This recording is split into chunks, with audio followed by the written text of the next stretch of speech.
తెలంగాణలో కాంగ్రెస్ విధ్వంస పర్వానికి 2 ఏళ్లు పూర్తవుతున్నాయి. ఈ 2 ఏళ్ల కాలంలో రేవంత్ రెడ్డి రికార్డు స్థాయిలో దాదాపు 2.5 లక్షల కోట్ల అప్పులు చేశాడు. కానీ రాష్ట్ర ఆదాయాన్ని మాత్రం పాతాళానికి దిగజార్చాడు. బీఆర్ఎస్ హయాంలో దేశంలో నంబర్ 1 గా ఉన్న రాష్ట్రం ఇప్పుడు అధోగతి పాలైంది.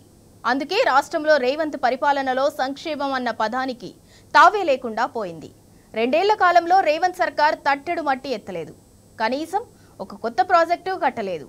పోనీ ప్రజలకు ఇచ్చిన 6 గ్యారంటీలు 420 హామీలైనా అమలు చేశారా అంటే అది లేదు. కనీసం ఒక్క హామీని కూడా పూర్తిగా అమలు చేయలేదు రేవంత్ రెడ్డి.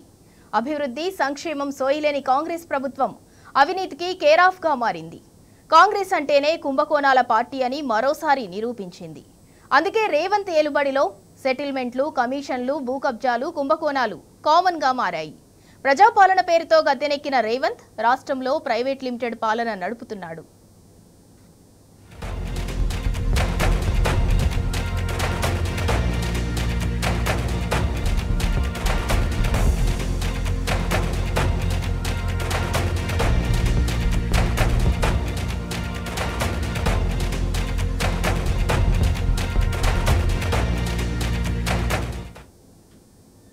ఎట్లుండే తెలంగాణ ఎట్లయింది? రాష్ట్రంలో ఎవరిని పలకరించినా ఇదే మాట. 10 ఏళ్ల మహోజ్వల ప్రగతికి కాంగ్రెస్ పాలనలో గ్రహణం పట్టింది. నాడు ధాన్యపు రాసులు, నేడు ఆకలి కేకలు. నాడు పండగల వ్యవసాయం, నేడు సమస్యల సుడిగుండంలో సాగు సంక్షోభం. కేసీఆర్ సర్కార్ హయాంలో సమగ్ర ప్రగతి సాధించిన తెలంగాణ ఇప్పుడు రేవంత్ రెడ్డి పాలనలో గోసపడుతోంది. సంక్షేమం లేదు, అభివృద్ధి లేదు.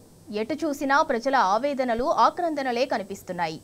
ఆర్థిక క్రమశిక్షణతో సాగిన కేసీఆర్ పాలనలో తెలంగాణ వైభవం సంతరించుకుంటే గాడి తప్పిన రేవంత్ పాలనలో అధోగతి పాలవుతోంది. రాష్ట్రంలో కీలకమైన శాఖలను తన వద్దే ఉంచుకున్న సీఎం రేవంత్ రెడ్డి అన్ని రంగాల్లో విఫలమయ్యాడు. ఒకవైపు తెలంగాణను పూర్తిగా నాశనం చేసి మరోవైపు తెలంగాణ రైజింగ్ పేరుతో నిస్సిగ్గుగా సదస్సులు పెడుతున్నాడు.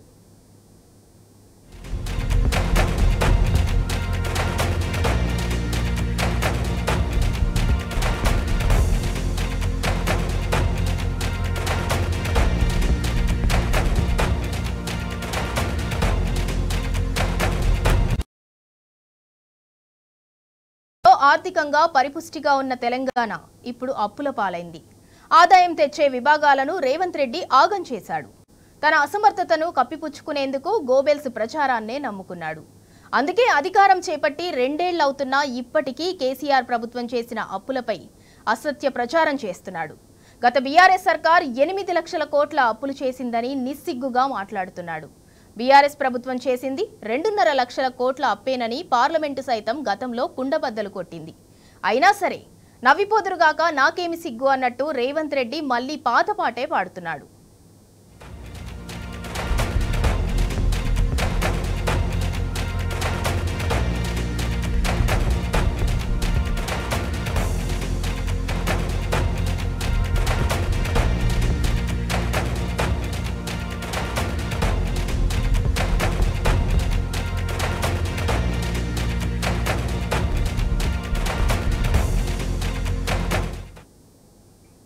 రేవంత్ రెడ్డి ఏలుబడిలో తెలంగాణ ఖజానాకు కటకట ఏర్పడింది. రాష్ట్ర ఆర్థిక పరిస్థితి దినదిన గండంగా మారింది. పన్నుల రాబడి తగ్గిపోయింది. పెట్టుబడుల ముచ్చటే లేదు. రియల్ ఎస్టేట్ డమాలంది. రాబడి కంటే ఎక్కువగా ఆదాయం ఖర్చవుతున్నా పేదలకు మాత్రం ఆ ఫలాలు అందటం లేదు. మొత్తంగా తెలంగాణ ఆర్థిక పరిస్థితి గోల్మాల్ గోవిందం అన్నట్టుగా తయారైంది. గతంలో బీఆర్ఎస్ హయాంలో ఎంతో స్థిరంగా ఉన్న తెలంగాణ ఆర్థిక వ్యవస్థ ఇప్పుడు సంక్షోభంలో కూరుకుపోయింది. అందుకే రేవంత్ సర్కార్ అప్పులు చేయటంలో కొత్త రికార్డులు నెలకొల్పింది. 2 ఏళ్ల పాలనలో రేవంత్ రెడ్డి 2.5 లక్షల కోట్ల అప్పులు చేశాడు. రోజుకు సగటున 300 కోట్లకు పైగా అప్పులు చేస్తూ రాష్ట్రాన్ని దివాలా పథంలో దిగజార్చుతున్నాడు. పోనీ చేసిన అప్పులతో ఏమైనా ప్రజలకు మేలు చేస్తున్నాడా అంటే అది లేదు. ఒక్క క్యాపిటల్ ఎక్స్పెండిచర్ లేదు. సంక్షేమ పథకాలు అటకెక్కించాడు. ఎన్నికల హామీలు తుంగలో తొక్కేశాడు. మరి చేసిన అప్పంతా ఏమవుతోంది? ఎవరి బొక్కసాలు నిండుతున్నాయి? ఇందిరమ్మ రాజ్యంలో చేస్తున్న అప్పులన్నీ చిదంబర రహస్యంగా ఎవరికీ అంతు చిక్కటం లేదు.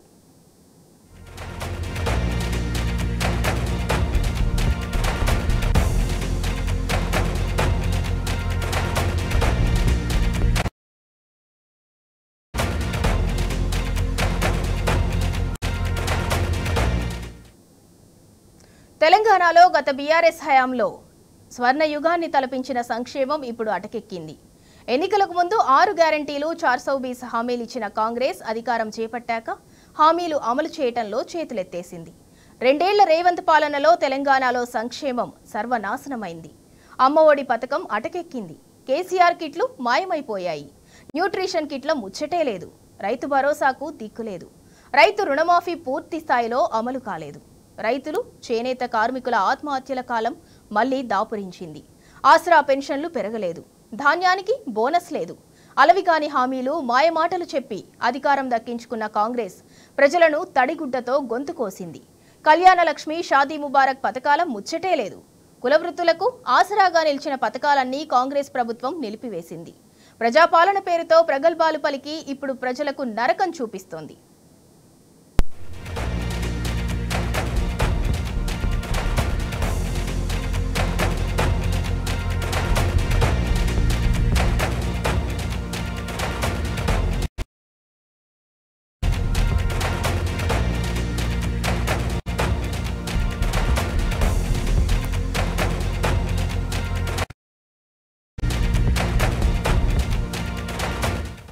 పాలనలో 2 ఏళ్లుగా దోపిడీ తప్ప ఆత్మస్తుతి పరనింద తప్ప రేవంత్ 2 ఏళ్లలో చేసిందేమీ లేదు.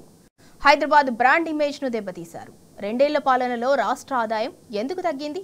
ఎన్నికల హామీలు అమలు చేయటంలో కాంగ్రెస్ ప్రభుత్వం విఫలమైంది. సంక్షేమ పథకాలు అమలు చేశాం. ఈజ్ ఆఫ్ డూయింగ్ లో తెలంగాణను నెంబర్ 1 గా నిలబెట్టాం. ఎన్నో కార్యక్రమాలు చేపట్టి రాష్ట్రాన్ని అభివృద్ధి చేశామని అన్నారు. పరిపాలనకు నిన్నటికి 2 ఏళ్లు పూర్తయినాయి. ముఖ్యంగా ఈ 2 ఏళ్ల పాలన ఒక్క మాటలో చెప్పాలంటే 2 ఏళ్ల మొండి చెయ్యి. 2 ఏళ్ల మొండి చెయ్యి. ఈ పాలనకు ఒక మాటలో ఏదైనా చెప్పాలంటే మొండి చెయ్యి ఇచ్చింది రాష్ట్ర ప్రజలకు. కాంగ్రెస్ పార్టీ మొండి చెయ్యిని అందించింది, మొండి చెయ్యిని చూపించింది. తెలంగాణ ప్రజలు అనుభవిస్తున్నటువంటి కడగండ్లకు 2 ఏళ్ళు అయినాయి. ఈ 2 ఏళ్ళ ప్రజల్ని మోసం చేసింది, రాష్ట్రాన్ని అధోగతి పాలు చేసింది.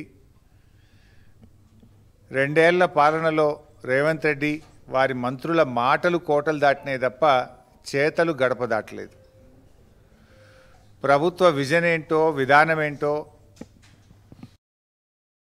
పట్ల సంక్షేమం ఏమిటో అసలు ఇప్పటిదాకా ఎవరికి అర్థమైన పరిస్థితి లేదు. అంతా గందరగోళం, అంతా అయోమయం, ఆగమాగం, సగం సగం. ప్రభుత్వం ఎన్నికయ్యేది 5 ఏళ్ల కోసం.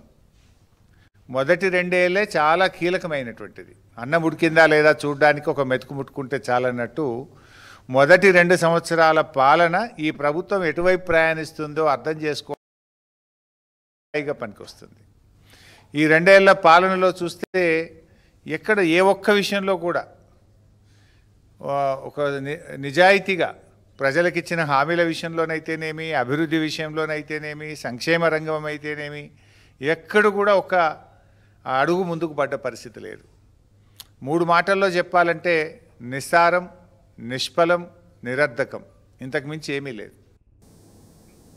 కాంగ్రెస్ పాలనంతా స్కామ్లు, కరప్షన్ మాత్రమేనని హరీష్ రావు విమర్శించారు.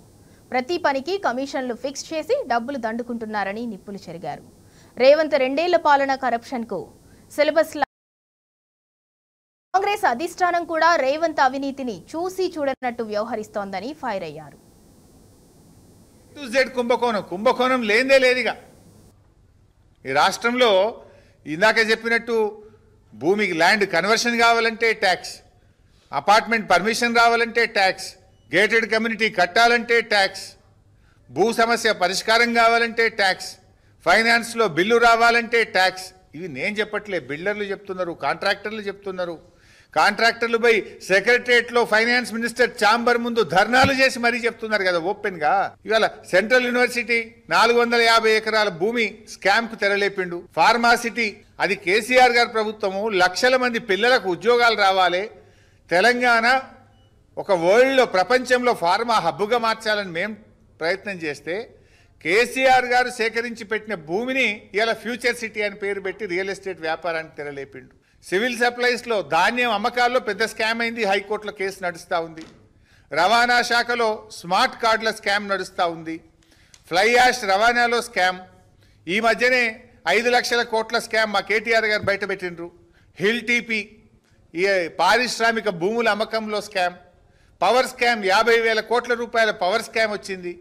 ఒక ఎమ్మెల్యే యూరియాని కూడా బ్లాక్ మార్కెట్లో అమ్ముకున్న యూరియా స్కామ్ కూడా ఈ ప్రభుత్వంలో చూసినాం. హౌసింగ్ బోర్డు అమ్మకాల్లో ట్యాక్స్, హ్యామ్ రోడ్లలో స్కామ్, హెచ్ఎంలు, ఇలా చివరికి లిక్కర్ స్కామ్. వైద్య విద్యార్థులను పాస్ చేయడానికి ఫెయిల్ అయిన పిల్లల్ని, ఎంబీబీఎస్లో ఫెయిల్ అయిన పిల్లల్ని రీవాలిడేషన్ పేరు మీద మళ్ళా మార్కులు వేయడం స్కామ్ కూడా చేసిండ్రు. కాళోజీ గారు ఒకటి అంటారు, కాదేది కవితకు అనర్హం అన్నట్టు రేవంత్ రెడ్డి గారి పాలనలో కాదేది స్కామ్కు అనర్హం అన్నట్టు పిల్లల ప్రశ్న పత్రాలు దిద్దడంలో హెల్త్ యూనివర్సిటీ వైస్ ఛాన్సలర్ స్కామ్కు పాల్పడి చివరికి ఆయన రాజీనామాలు చేయాల్సి వచ్చింది. దాన్ని బయటపెట్టి మేము ప్రశ్నిస్తే, ఇప్పుడు చదువురాని పిల్లల్ని డాక్టర్ చేస్తే రేపు వాడు ఆపరేషన్లు చేస్తే ఆ పిల్లల జీవితాలు ఏం కావాలి?